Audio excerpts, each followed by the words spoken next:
And yes, some of this shit that go on in our community is on autopilot now. Yes. You don't have to. You don't. Epigenetics is part of our DNA. Come on now. We watch grandma go through this. We watch grandma have baby daddy number 3 because the government system said that you couldn't have daddy in the house. All of these things go back to, and these are, I don't want to sugarcoat it in a way that erases the fact that these are maybe not the most responsible or ideal situations to have children. But people fall in love and think that, this is going to be forever. Yep. I don't know. I don't know too many people too many women who say, "Oh, let me give of myself to this man and hope to have a baby with this man." And I think they're going to leave me. I don't think that that's the way people think. Right. And so if that's the case, if women are not thinking from that perspective, and the goal is to have longevity in relationship and hope that it works out and hope that the father of this child, I don't like the term baby daddy and baby mama, but hope that the father of this child, likewise, the mother of this child, is responsible and stays on the scene. I don't know too many mamas and daddies who's like, I just went into this willy-nilly and if it happens. And on the flip side of that, I also want to say that there's no perfect situation to have children. Like, I hear people, I hear successful career women all the time being like, I can't have a child now. I'll be like, girl, you're going to get too old and them eggs. You're going to have to just do it. And, and being in a career and putting yourself in a certain position, that's a part of it. Because this is about money. So again, Don Lemon is just taking the wrong approach. We don't trust you, bro. So how you come at us, you on the opposite side of things, in our opinion. Because in love, if I have a 16-year-old son, 15-year-old son, I've had 4, about to have 5, I'm not gonna say, yeah, go ahead and have a baby. My warnings and how I tell him to approach life is gonna be a certain way. Right. If whatever you end up doing, we gonna handle it, but it's gonna be in love. Like, and let me just also say that there is this is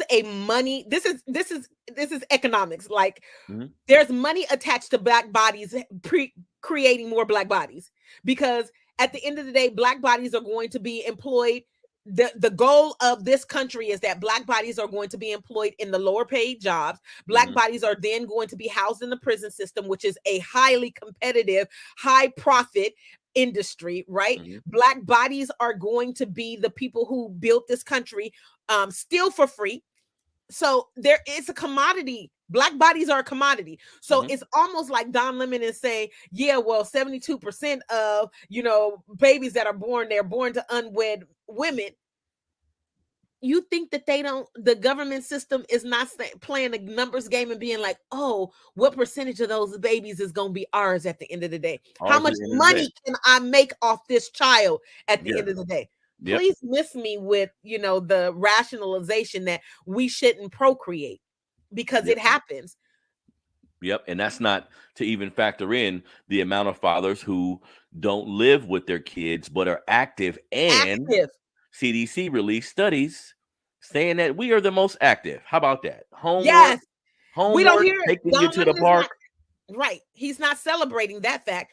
There have been multiple studies, Harvard studies, Stanford studies, CDC studies, that black fathers are the number one engaged, involved, and present, whether they live with the child or not, in their children's lives, regardless of what a court order says, regardless of how much child support you got to pay. They are the most active in their children's lives. Yep. So for Don Lemon being no, go ahead. No, we have to balance like the good and bad of the situations that we find ourselves in. And I just figure that black folks, we make $1 out of 15 cents. We make it work. We make lemonade out of lemons. We make it work.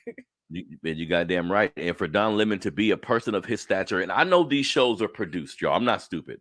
I know there's a lot of information being fed to people. I know there's an agenda a lot of times, but being that you have access to all this information, the fact that you ignore certain things makes it really untrustworthy, makes it seems like you're having a slanted conversation. You feel me? So absolutely. On to the next topic. Now, Sonia, Twitter erupted this week at a video of a controversial Georgia congresswoman touting the idea that Black people should be proud when they see statues of Confederate leaders. The elected official says that these markers should remind African Americans of how far their people have come. Representative Marjorie Taylor Greene released a video on social media with her thoughts about removing Confederate monuments and statues, stating that because they are historical, they have value. So that's so goddamn funny to me. So how do you feel about that? So we see all these Confederate monuments around our country, knowing damn well this is like, what you say? I said, you see the look on my face. Sonia? Like Marjorie Taylor Greene is right. She is the woman from back in the